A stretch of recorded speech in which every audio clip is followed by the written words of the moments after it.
La parole est à notre collègue Marie-Noëlle Lienemann pour le groupe communiste, républicain, citoyen et écologiste. Vous avez la parole. Monsieur le ministre de l'Industrie, en quelques semaines, 2 fleurons de notre industrie aéronautique et spatiale passent sous pavillon américain et deviennent propriété de la même société HEICO.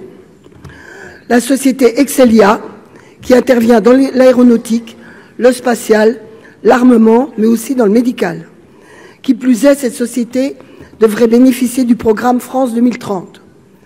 La société TRAD, spécialisée dans la technologie des tests et analyses des effets de radiation sur les matériaux et composants électroniques, fondamentale pour la recherche spatiale, les avions de haute altitude et l'armement, entre autres. Comment ne pas voir qu'il s'agit là de secteurs de haute technologie, essentiels pour l'autonomie stratégique de la France et qui concourent à notre souveraineté industrielle? Comment pouvez-vous laisser faire ça?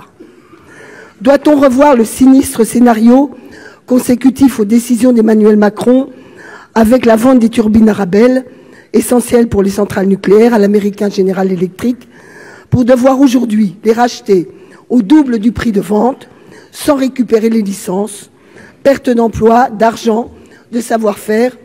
Vous auriez dû vous en souvenir.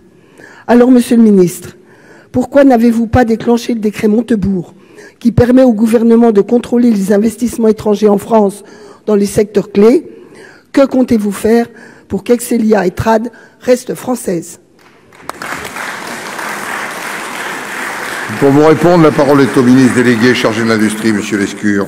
Monsieur le Président, Mesdames, Messieurs les sénateurs, Madame la sénatrice Lienemann, d'abord peut-être rappeler ce que vous appelez le décret Montebourg, qui est en fait la procédure investissement étranger en France, qui a été à la fois élargie et renforcée dans le mandat précédent, en accord d'ailleurs entre le Sénat et l'Assemblée. J'étais à l'époque président de la Commission des affaires économiques et rapporteur général de la loi PAC, et beaucoup travaillé sur ce sujet. Nous avons élargi les secteurs concernés. Nous avons aussi renforcé la procédure de contrôle du Parlement sur ces investissements étrangers en France.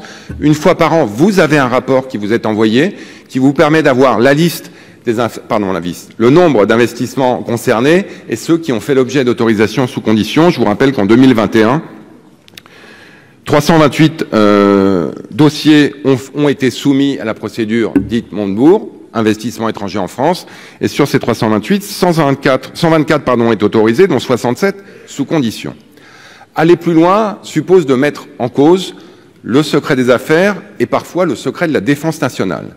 Et c'est pour pallier ce défaut que dans le cadre encore de la loi PAC, nous avons voté une disposition particulière qui fait que sur des cas particuliers, les présidents des commissions des affaires économiques du Sénat et de l'Assemblée, les rapporteurs généraux du budget peuvent, sous le coup du secret, examiner des cas particuliers.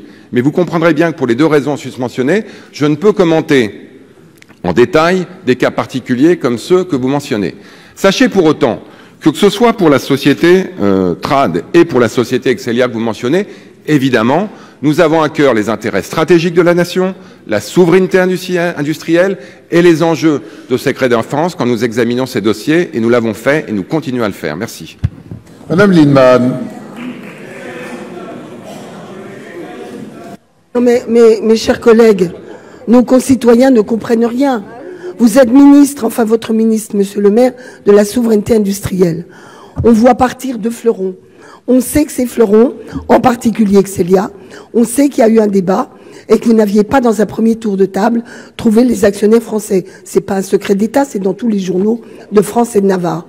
Donc aujourd'hui, moi ce que je vous demande, on aimerait vous croire, mais on voit s'accumuler la perte de souveraineté industrielle du pays. Pouvez-vous nous donner la garantie que l'État maintiendra Excelia et TRAD à capitaux majoritairement français? Merci.